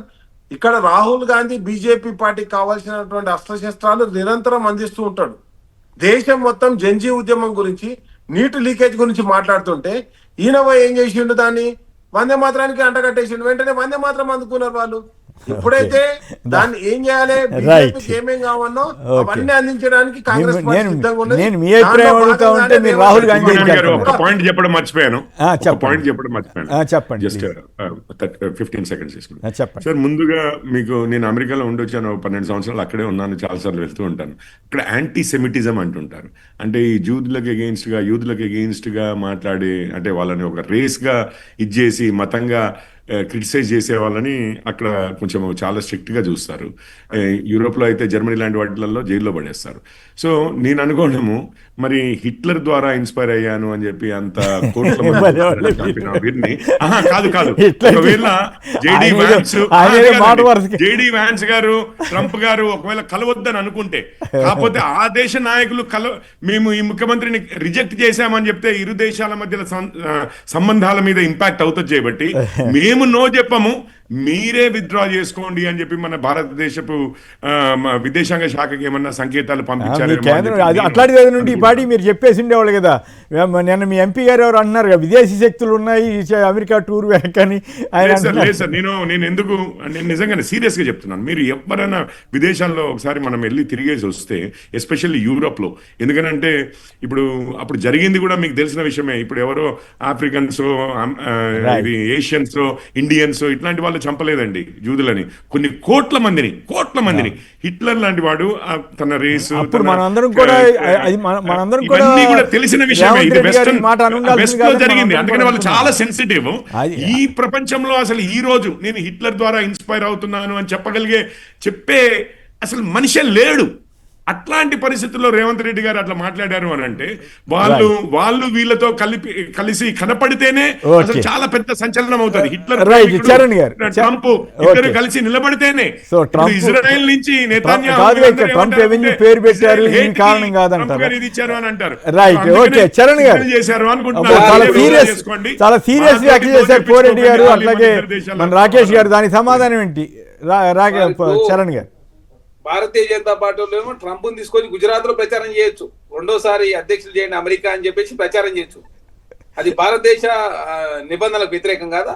ఏ ప్రధానమంత్రి ఇప్పటివరకు డైరెక్ట్ గా ఒక దేశ ఎలక్షన్ లో అసలు భాగస్వాములు అయితే ఏ దేశమైనా కూడా మీరు చేస్తే కరెక్ట్, వేరే వాళ్ళు చేస్తే తప్పైనా. అది ఇక్కడ రేవంత్ రెడ్డి గారు ఏమన్నా వేరే వాళ్ళని కలవడం కోసం, లేదా సంఘ విద్రోహ శక్తులు కలవడానికి పోతున్నా, ప్రపంచ స్థాయి విద్యా సంస్థలను తెలంగాణకు తీసుకురావడం కోసం, తర్వాత పెట్టుబడుల ఆకర్షణ కోసం, తర్వాత ఎన్ఆర్ఐ దౌత్యపరమైన భాగస్వాములు చేసే ప్రయత్నంలో విదేశాల్లో పోతా ఉన్నాడు. ఎందుకంటే హరీష్ రావు గారి కొడుకు విదేశాలు చదువుతా ఉన్నాడు, కల్వకుంట్ల కవిత గారి కొడుకు విదేశాలు చదువుతా ఉన్నాడు, కేటీఆర్ గారి కూతురు కొడుకు విదేశాలు చదువుతా ఉన్నాడు. కాబట్టి అట్లాంటి విద్యా సంస్థలను తెలంగాణకు తీసుకురావాలని చెప్పి ప్రభుత్వం భావించి ఒక సదుద్దేశంతో పోతుంటే, గతంలో కూడా సార్ ఇండియా కూటమిలో ఉన్న పార్టీ సంబంధించి కేజ్రీవాల్ గారిని 2021లో అమెరికా పోకుండా అడ్డుకున్నారు, సింగపూర్ పోకుండా 2022లో, మమతా బెనర్జీ గారిని 2021లో ఇటలీ రోమన్స్ పోకుండా, చైనాకు 2018లో, అదే భగవంత్ మాన్ గారు కావచ్చు, విజయ్ పిన్నయ్య గారు కావచ్చు, ఇప్పుడు తెలంగాణ ముఖ్యమంత్రి రేవంత్ రెడ్డి గారిని కేంద్ర విదేశాంగ శాఖ అనుమతి ఇవ్వకుండా, అదేవిధంగా పర్యటన పోకుండా అడుగున్న మాట వాస్తవం. అంటే ప్రతిపక్షాలకు సంబంధించినటువంటి ఇండియా కూటమిలో ఉన్నటువంటి ముఖ్యమంత్రులకు మాత్రం విదేశీ పర్యటన పోకుండా అడుగునే ప్రయత్నం భారతీయ జనతా పార్టీ చేస్తా ఉంది. ఇది ఉద్దేశపూర్వకంగా, ఎందుకంటే వాళ్ళ రాష్ట్రాల ముఖ్యమంత్రులు విదేశాలకు పోవడానికి చాలా తక్కువ అవకాశం ఇస్తారు వాళ్ళు. ఈ తెలంగాణ ముఖ్యమంత్రి విదేశాలపై ఊ అంటే పెట్టుబడులు తీసుకొస్తుండో, దాంతో మామే ఒత్తిడి పెడతాని చెప్పి భావించే కేంద్రం అది పోయిన సంవత్సరం ఎంత తెచ్చారో చెప్పండి, పోయిన సంవత్సరం ఎంత వచ్చిందో చెప్పండి. దాని ద్వారా ఇప్పటి వరకు హైదరాబాద్ లో ఎన్ని కంపెనీలు ఎన్ని సీట్లు ఏమొచ్చాయో చెప్పండి. దయచేసి చరణ్ గారిని పూర్తి చేయండి. దయచేసి భారతీయ జనతా పార్టీ ఒక మాట చెప్పినప్పుడు దాని వెనకాల డేటా కూడా చెప్పండి సార్. 2014 నుంచి 2026 వరకు ఏ దేశం పోతే ఆ దేశంలో అదానికి కాంట్రాక్ట్ వచ్చింది. అది మీరు శ్రీలంకలో పవర్ ప్లాంట్ కానీ మొదలు పెడితే వేరే దేశంలో పోతే సంపాదించుకోవడం తప్పు, మనం వేరే వాడిని తీసుకొచ్చి మన దేశం రాసిస్తే కరెక్ట్ అంటున్నారా? కాదు, మన దేశస్తులు వేరే దేశంలోకి వెళ్ళి అక్కడ గెలవద్దు, కానీ వేరే దేశస్తులకు మాత్రం మన దేశాన్ని కట్టి పెట్టాలి అంటున్నారు. అంతేనా? రేవంత్ రెడ్డి గారు ఇండియా కంపెనీ కిషోర్ గారు సార్, మీరు భారతీయ జనతా పార్టీ మీరు ఏం చేసినా కరెక్టే. మీరు ట్రంప్ తీసుకొచ్చి గుజరాత్ లో ప్రచారం చేసినా కరెక్టే. అదానికి విదేశాల్లో నరేంద్ర మోడీ గారు ఏ దేశంలోనే కాంట్రాక్ట్ ఇస్తే కరెక్టే. కాంగ్రెస్ పార్టీ మాత్రం తెలంగాణ రాష్ట్రానికి సంబంధించి పెట్టుబడులు ఆకర్షించే ప్రయత్నం చేస్తే ముఖ్యమంత్రి మన నాయకుడు బయటికి వెళ్తున్నాడు అని చెప్పి మేము ఆగాం, కానీ హిట్లర్ ప్రేమికుడు అంటే ఆక్స్ఫర్డ్ లోకి అడుగు పెట్టనిచ్చే వాళ్ళు కాదు, మీకు ఆక్స్ఫర్డ్ లోకి అడుగు పెట్టనిచ్చే వాళ్ళు కాదు. హిట్లర్ ప్రేమికుడు వస్తున్నాడు అంటే తెలుసా మీకు? ఎంత సున్నితంగా ఉంటది యూరోప్ లో హిట్లర్ గురించి.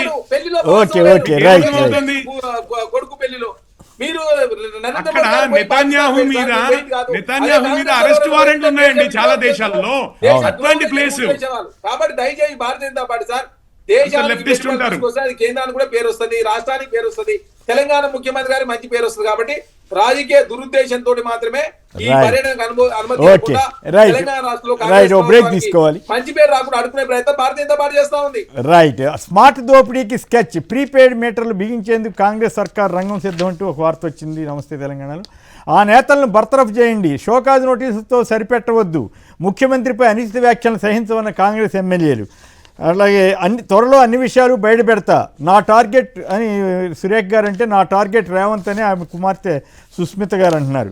పార్టీ నుంచి బహిష్కరించక ముందే వెళ్ళిపోండి అని ఎమ్మెల్యేలు సురేఖ గారికి చెబుతున్నారు. కొండా సురేఖ రాజీనామా చేయాలని నాయన రాజేందర్ రెడ్డి డిమాండ్ చేశారు. చిన్నారెడ్డిపై చర్యలు తీసుకోండి, గాంధీ భవన్ ఎదుట చిన్నారెడ్డి అనుచరుల చిన్నారెడ్డిపై చర్యలు తీసుకోవాలనేమో మెఘారెడ్డి ఢిల్లీలో కోరితే గాంధీ భవన్ ఎదుట చిన్నారెడ్డి అనుచరులు ధర్నా చేశారు.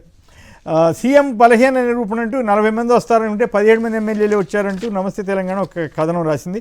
అయితే ఎల్లో మీడియాలో సురేఖపై వేటు వేసే అవకాశం ఉంది, మంత్రివర్గం నుంచి తప్పించవచ్చు అని వాళ్ళు రాశారు. దీని మీద చర్చలోకి వెళ్దాం. పోరెడ్డి గారు చెప్పండి, కాంగ్రెస్లో కీచులాటలు, కొండా సురేఖ రాజకీయ భవిష్యత్తు ఏమవుద్ది? నిన్న 17 మంది ఎమ్మెల్యేలు సమావేశం పెట్టడం, ఏఐసీసీ దగ్గరికి ఒకళ్ళు వెళ్ళటం, ఇక్కడ ధర్నా. సో ఓవరాల్గా కోమటిరెడ్డి రాజగోపాల్ రెడ్డి గారి ఇష్యూ కానీ ఓవరాల్గా చూస్తే మీకేమనిపించింది? సార్, వైఎస్ రాజశేఖర రెడ్డి గారు ఒక్కరే 5 సంవత్సరాలు నిలబడగలిగారు, మరోసారి ఎన్నిక కాబడ్డారు, మరి ఇంకొక 5 సంవత్సరాలు కూడా చేయగలిగేవారు. దురదృష్టవశాత్తు వారు చనిపోయారు యాక్సిడెంట్లో. సో అంతకుముందు మీరు తీసుకోండి, వారు వైఎస్ఆర్ గారి కంటే ముందు, దాని తర్వాత విషయము తీసుకోండి వారి మరణానంతరం. ఇటు రోషయ్య గారు, అటు కిరణ్ కుమార్ రెడ్డి గారు, అంతకుముందు అయితే 5 సంవత్సరాల్లో 4 ముఖ్యమంత్రులు ఉన్నారని చెప్పి అసలు తెలుగువారి ఆత్మగౌరవం అని చెప్పి ఎన్టీఆర్ గారు రావడం జరిగింది. మీరు ఎప్పుడు చూసినా కానీ కాంగ్రెస్లో, ఇప్పుడు పక్కనున్న కర్ణాటకలో చూసాం సార్, ఇది యూజువల్ కల్చర్. మేము మొదటి రోజు నుంచి కూడా చెప్తున్నాము, ఎక్కువ రోజు మీరే గుంజేస్తారా, మీరే పడేస్తారా అనుకున్నారు. కాదు, మేము పడేయాల్సిన అవసరం లేదు, కాంగ్రెస్ నైజమే అది అట్లాగే అవుతూ ఉంటుంది. ఈరోజు చిన్నారెడ్డి గారు, అటు కొండా సురేఖ గారు ఒక్కరే కాదు సార్, మీరు దాని తర్వాత న్యూస్ కూడా చూస్తే మీరు చిన్నారెడ్డి గారు వారి వర్గము వీరి వర్గము, వారి కష్టాల్లో ఉన్నారు, వీళ్ళ నష్టాల్లో ఉన్నారు, ఇదంతా మనం మాట్లాడుతూనే ఉన్నాం. ఒకరికి అగెయిన్స్ట్గా ఒకరు. అసలు మన పిసిసి అధ్యక్షులు ముఖేష్ కుమార్ గారు ఉన్నారు, వారికి ముఖ్యమంత్రి గారికి మధ్యలో గ్యాప్. ఇవన్నీ చూస్తూ ఉంటే నేను అనుకోవడం, అటు రాజగోపాల్ రెడ్డి గారు ఉన్నారు అక్కడ. మీరు ఇవన్నీ చూస్తుంటే మీకు క్లియర్గా అర్థమవుతున్నది ఏంటంటే, ఆ మిడ్ టర్మ్ దాటుతున్న క్రమంలో నేను అనుకోవడము ఈ యాంటీ ఇన్కంబెన్సీ ఇప్పుడు ఏదైతే విపరీతంగా పెరిగిపోయిందో, అండ్ ఈ రోజు నేను అనుకోవడం నిజంగానే అసలు ట్రంప్ని మ్యాన్స్ని కలుస్తా అంటే ముందుగా అపోజ్ చేసేది ఎవరు సార్? ముందుగా రాహుల్ గాంధీ గారు. ఇవన్నీ చేయడం ఏదైతే జరుగుతోందో రాహుల్ గాంధీ గారు కదా అసలు అపోజ్ చేస్తారు. చెప్పమనండి కౌశిక్ గారిని. అవును, ట్రంప్ని దగ్గరికి తీస్తారు, రాహుల్ గాంధీ గారు ఇష్టపడతారు, మా రేవంత్ రెడ్డి గారు పోయి ట్రంప్ గారిని షేక్ హ్యాండ్ ఇస్తే, వాన్స్ గారిని షేక్ హ్యాండ్ ఇస్తే అని చెప్పమనండి. అసలు పొద్దున్న లేస్తే రాహుల్ గాంధీ గారు వాళ్ళు ఇద్దరు తిడతా ఉంటారు, వేరే చర్చ అనుకోండి. ఓకే, అది నేషనల్ లెవెల్లో జరుగుతున్న చర్చ. ఏమంటున్నానంటే ఇక్కడ నా అక్కడ పాయింట్ సిద్ధరామయ్య గారిని తీసేసి ఇక్కడ నా పాయింట్ అక్కడ ఏంటంటే సిద్ధరామయ్య గారిని తీసేసి కుమారస్వామి గారి వీరిని పెట్టినట్లుగా డికే శివకుమార్ గారిని నేను అనుకోవడము ఆ సిచ్యువేషన్ దగ్గరలోకి వస్తుంది. అందుకని వీళ్ళందరూ కూడా ధైర్యంగా మాట్లాడుతున్నారు. మిగిలిన వాళ్ళు కూడా చిన్నారెడ్డి గారు మాట్లాడుతున్నారంటేనే మీరు చాలా ఇక క్వైట్ గా ఉండే మనిషి, మీకు తెలిసిన విషయమే. వారు కూడా బయటకు వచ్చారు అని అంటే ఇక నేను పాకానికి వచ్చింది. కాదు, మిగతా వాళ్ళు కూడా మాట్లాడతారు, మళ్ళీ అవసరమైతే మాట్లాడతారు. సురేఖ గారి భవిష్యత్తు ఏమవుతుందని మీరు అనుకుంటున్నారు? నిన్న ఒకసారి సురేఖ గారు ఎవరినో ఏదో అన్నారని చెప్పి, ఓకే, నేను అసలు నేషనల్ ఛానల్స్ లో పోతే అక్కడ కూడా వాళ్ళు ఖండించారు. National spokes persons, Congress spokes persons మేము యాక్షన్ తీసుకుంటామన్నారు. ఎవరేం చేయగలరు సార్ సురేఖ గారిని? అంతేనా? వారు ఒకవేళ వారి ఇష్టంతో బయటికి పోవాల్సిందే కానీ వీళ్ళందరూ ఎవ్వరు ఏమి చేయగలిగే వారు కాదు. అసలు నేను అనేది ఏంటంటే రేవంత్ రెడ్డి గారి పరిస్థితే వీక్ గా ఉంది ఇప్పుడు అంటున్నాను నేను. Okay, right. రాకేష్, వీళ్ళందరూ మాట్లాడగలుగుతున్నారు ఇట్లా అంటున్నా. రాకేష్ సరే, ఇప్పుడు కొండా సురేఖ కూతురు, ఒక మంత్రి కూతురు డైరెక్ట్ గా సీఎం రేవంత్ రెడ్డి గారి అవినీతి, వాళ్ళ తమ్ముల అవినీతి బయట పెడతా అని చెప్పేసి ప్రకటించింది. అంటే అవినీతి జరుగుతుందని చెప్పేసి కాంగ్రెస్ పార్టీ ప్రకటిస్తుంది. నెంబర్ 1. నెంబర్ 2, నేనేమంటున్నా అంటే సీఎం రేవంత్ రెడ్డి గారి పదవి పోయేటట్టుంది కాబట్టి ఆయనకు రక్షణ కల్పించడానికే ఈ రోజు బీజేపీ పార్టీ ఆయనకు యుఎస్ టూర్ రద్దు చేసింది అనుకోవచ్చు. నేను పోదాం అనుకున్నా, కానీ ఇక్కడ సీఎం పదవి పోతాను, ఆయన వాపస్ రాలేదు కదా, అందుకని చెప్పేసి బీజేపీ సపోర్ట్ తీసుకున్నాడు. బీజేపీ సపోర్ట్ తీసుకుని ఆ టూర్ కూడా ఆపినట్టు కనిపిస్తుంది సార్. అండ్ నెక్స్ట్ వచ్చేసి నేను ఏమంటున్నానంటే ఇక్కడ ఎమ్మెల్యేలు అంతా సమావేశం సార్, కనీసం ఫుల్ ఫ్లెడ్జ్ క్యాబినెట్ ను నింపుకోలేనంత బలహీనమైనటువంటి ముఖ్యమంత్రి ఈ రాష్ట్రానికి ఉన్నాడు సార్. ఈ రాష్ట్రంలో ఉన్నటువంటి ముఖ్యమంత్రి కంప్లీట్ గా ఈరోజు ఏం సార్, సిఎస్ కావాలంటే సిఎస్ రాష్ట్రంలో ఎవరు లేరా? సెంట్రల్ లో ఎవరిని పంపిస్తే ఆయన తీసుకొచ్చుకొని సిఎస్ పెట్టుకున్నాడు. 12 ఏళ్ళు సెంట్రల్ గవర్నమెంట్ లో పనిచేసిన ఆయనను తీసుకొచ్చుకొని సిఎస్ పెట్టుకున్నాడంటే మొత్తం ప్రభుత్వం మొత్తాన్ని కూడా బీజేపీకి సరెండర్ చేసిండు. నెంబర్ 1. నెంబర్ 2, ఇక్కడ ఉన్న అధికారులు మొత్తం ఆంధ్రప్రదేశ్ నుంచి వచ్చిన అధికారులే ఉన్నారు సార్. ఇక్కడ ఏది మా వాటర్ గురించి కావచ్చు, లేకపోతే సెక్రటరియట్ లో కావచ్చు, మొత్తం కూడా ఆంధ్ర నుంచి. చంద్రబాబు నాయుడు బీజేపీ కన్సర్న్లలో ఈ రోజు రాష్ట్ర కాంగ్రెస్ పార్టీ నడుస్తుందని స్పష్టంగా మనకు కనిపిస్తుంది. ఎందుకంటే చంద్రబాబు నాయుడు అంటే నథింగ్ బట్ బీజేపీ అలయన్సే. బీజేపీ టీడీపీ రెండు కలిసి ఈ రాష్ట్రంలో ఉన్నటువంటి ప్రభుత్వాన్ని నడిపిస్తుంది. రాష్ట్ర ప్రయోజనాలు ఎక్కడ కూడా మాట్లాడలేదు. ఈ మొత్తానికి రాష్ట్రాన్ని కూడా సరెండర్ చేసిండు చంద్రబాబు నాయుడు గారికి. ఇక్కడ మోటార్ లాంచ్ చేస్తున్నారు నీళ్ళెత్తుకోనికి. అదే విధంగా ఈరోజు బీజేపీ అట్లా కాదు. ఓకే, మీరు కొండా సురేఖ గారి భవిష్యత్తు గురించి మాట్లాడుతాం. ఫైనల్ గా చరణ్ గారు సార్ ఒకటే మాట చెప్తున్నారు సార్, కొండా సురేఖ గారికి ఏం కాదు సార్, ఆమె క్యాబినెట్ లోనే ఉంటది. కాదు ఇప్పుడు హరీష్ రావు గారికి మీకు కాంగ్రెస్ మధ్య ఆ క్షుద్ర పూజల వివాదం ముగిసినట్టేనా? దాని ఎఫెక్ట్ ఏమైనా పడిందని మళ్ళీ కొత్తగా ఏమైనా వివాదం కాంగ్రెస్ లో? ఆ నిమ్మకాయలు, జీడి గింజలు అవి అన్ని కూడా సప్లై చేసిన కాంగ్రెస్ వాళ్ళే కాదు సార్. వాళ్ళకి ఏం పూజ చేస్తాను, వాళ్ళకైతే పోతే తప్పు పట్టే అంత మూర్ఖులు ఈ దేశంలో ఏదేమైనా అటువంటి వాటిని ముఖ్యమంత్రి గారు మాట్లాడటం మూర్ఖత్వాన్ని అర్థం చేస్తారు. Right, okay. క్షుద్ర పూజలు ఇటువంటి వాటి గురించి ముఖ్యమంత్రి స్థాయిలో మాట్లాడటం కొంచెం అంత అంటే సరదాగా రేపు ఎవరన్నా మీరు క్షుద్ర పూజ చేయబట్టి ఈ గొడవలు, ఈ కీచులాట్లని ఎవరన్నా అంటారా అని సరదాగా అన్నాను. నేనైతే నమ్మను వాటిని. రైట్, చరణ్ గారు చెప్పండి, ఏమిటి సురేఖ గారికి సంబంధించి 40 మంది వస్తారు ఉంటే 17 మందే వచ్చారని రాశారు ఒక పత్రికలో. అలాగే ఓవరాల్గా సురేఖ గారు కానీ సుస్మిత గారు ఆయన ఆరోపణలు, వీటన్నిటికి సంబంధించి వీళ్ళిద్దరు వ్యాఖ్యలు, వీటి మీ జవాబు ఏంటి? ఏం జరుగుతుంది? సురేఖ గారి భవిష్యత్తు ఏమిటి? క్షుద్ర పూజలు ఫలించినట్టుగా బీఆర్ఎస్ పార్టీ భావిస్తుంది. ఎందుకంటే కాంగ్రెస్ పార్టీకి సంబంధించినటువంటి పంచాయతీ పెట్టాలని చూసిన పంచాయతీ పెట్టినట్టు చాలా స్పష్టంగా కనబడుతుంది. సరే, వర్షాలు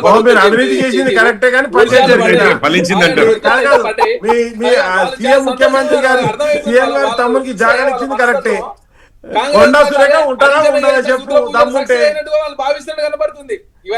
హరీష్ రావు గారు నోటీస్ కూడా ఇచ్చారు కదా. కానీ రాజకీయ నాయకులు ఒకటి మాత్రం చెబుతాను, రాజకీయ నాయకులు ఇట్లా క్షుద్ర పూజల గురించి ఎంకరేజ్ చేసే ఓ పక్క పోలీస్ ఆఫీసర్లు ఏమో ఇటువంటి వాటిని నమ్మొద్దు, బాణామతి చేతబడి నమ్మొద్దు అని ప్రచారం చేస్తుంటే ముఖ్యమంత్రి అయితే అపోజిషన్ పార్టీలో వీటన్నిటి మీద వివాదం చేయడం కరెక్ట్ కాదు. Okay, right. ఇప్పుడు ఆ విషయం పక్క పెడితే భారతీయ జనతా పార్టీ సార్ 2014 నుంచి మొదలు పెడితే 2024 వరకు మనోహర్ లాల్ ఖట్టర్ వరకు బసవరాజ్ బొమ్మాయి కావచ్చు, తర్వాత 2000 ఆనంద్ పటేల్ కావచ్చు, విజయ్ రూపాని కరెక్టే కావచ్చు, కరెక్టే భూపేంద్ర పటేల్ కావచ్చు. కానీ మా ముఖ్యమంత్రులు ఎవరు జాండు, 34 వరకు ఆగండి, 39 వరకు మేమే ముఖ్యమంత్రులు అని చెప్పుకోలేదు. నేను అదే చెప్తున్నాను, మీరు ఒప్పుకున్నారు మొత్తం మీద. ఓకే, కిషోర్ గారు ఆయన మేము కంప్లీట్ చేయని మాట్లాడినట్లే, టైం అయిపోయింది. మా రాష్ట్రంలో ముఖ్యమంత్రులు మారినట్టే మీ ముఖ్యమంత్రి కూడా మారుతాడని మీరు ఒప్పుకుంటున్నారు, అంతే కదా? రైట్. అంతే కదా? కాంగ్రెస్ వారు ట్యూన్ మార్చారు సార్. మొన్నటి వరకు ఏమో 15 ఒక్క నిమిషం మీరు ఆగండి, కిషోర్ గారు మీరు ఆగండి. రేవంత్ రెడ్డి ముఖ్యమంత్రి అన్న వాళ్ళు దయచేసి కిషోర్ గారు మీరు చెప్తున్నారు official position okay okay right. Charan గారు కంప్లీట్. నరేంద్ర మోడీ గారు సొంత పొజిషన్ మారింది. 2014 నుంచి 2021 వరకు ముగ్గురు ముఖ్యమంత్రులు మార్చారు. ఓకే, సురేఖ గారి భవిష్యత్తు ఏమిటి చెప్పండి సార్. సిద్ధరామయ్య గారు ఫస్ట్ సారి మార్చలేదు, రెండోసారి ఓకే, రైట్ రైట్ గుడ్. అదే విధంగా హిమాచల్ ప్రదేశ్ లో కాంగ్రెస్ పార్టీ ముఖ్యమంత్రి మార్చలేదు. ఓకే. తర్వాత పంజాబ్ లో కూడా లాస్ట్ మినిట్ లో మార్చారు, తెలంగాణ రాష్ట్రంలో ముఖ్యమంత్రి మార్చేది, రెండోసారి కూడా తెలంగాణలో కాంగ్రెస్ పార్టీ వస్తుంది. Right. Bharatiya Janata party double D దాటే పరిస్థితి లేదు దేశంలో. రాముడు శపించడు, భారతీయ జనతా పార్టీ ఓడిపోతుంది. అయిపోయింది సార్, వాళ్ళ వెపన్స్ అన్ని అయిపోయింది సార్, వాళ్ళకి చెప్పుకోవడానికి ఏం లేదు. ఓకే. లాస్ట్ జీడిపి కావచ్చు, అప్పులు కావచ్చు. ఓకే ఓకే, నేను అడిగింది ఒకటైతే మీరు సమాధానం ఒకటిస్తే నేనేం చేయాలి? వాళ్ళు చెప్పరు రైట్. ఓకే, ఎందుకంటే టైం అయిపోయింది. కాదు మిత్రమా, రెండు ఎస్ఆర్ నో చెప్పండి. రేవంత్ రెడ్డి గారికి ఇప్పుడే ఇబ్బంది ఉందని వారు ఏదో అన్నా కానీ అంత మాత్రం చేత ఉంటుందని ఎవరు అనుకోవట్లేదులే కానీ ప్రస్తుతానికైతే.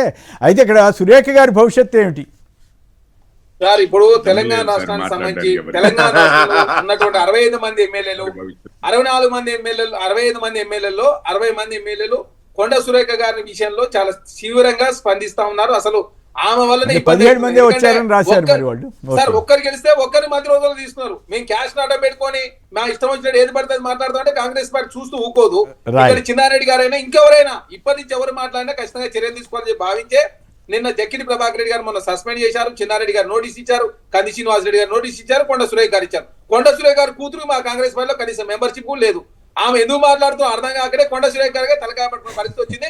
కొండ సురేఖ గారు ఇప్పుడు మొదలుగా మాట్లాడింది కదా సార్, ఇది రెండు సార్లు అయిపోయింది, మూడోసారి వాళ్ళ కూతురు మాట్లాడే పరిస్థితి. కాబట్టి చూసేవారే చూస్తారు. బీఆర్ఎస్ పార్టీ సస్పెండ్ అయితే మేము చేయలేదు. అవును, ఇప్పుడు ఆవిడ మంత్రి పదవి ఉంటుందా? కాదు ఆవిడ మంత్రి పదవి కొనసాగుతారా లేదా అనే దానికి మీ దగ్గర సంబంధించి కొనసాగుతుందా లేదా, ముఖ్యమంత్రి గారు సాగుతారా లేదా అన్నది ప్రశ్న సార్. మంత్రి గారు సాగుతారా లేదా అన్నది ఎవరికి ప్రశ్న. కాంగ్రెస్ పార్టీకి అధిష్టానం ఉంటే అధిష్టానం నిర్ణయం పద్మశాలను తప్పించుకునే పరిస్థితి ఉండదు. శృతి మించినప్పుడు ఖచ్చితంగా చర్యలు తీసుకుంటూ. రైట్. డాక్టర్ రాకేష్ కుమార్ గారు, అలాగే చరణ్ కౌశిక్ గారు, పోరెడ్డి కిషోర్ రెడ్డి గారు, అందరు కూడా ధన్యవాదాలు. ఇది నేటి చర్చా కార్యక్రమం. నమస్కారం.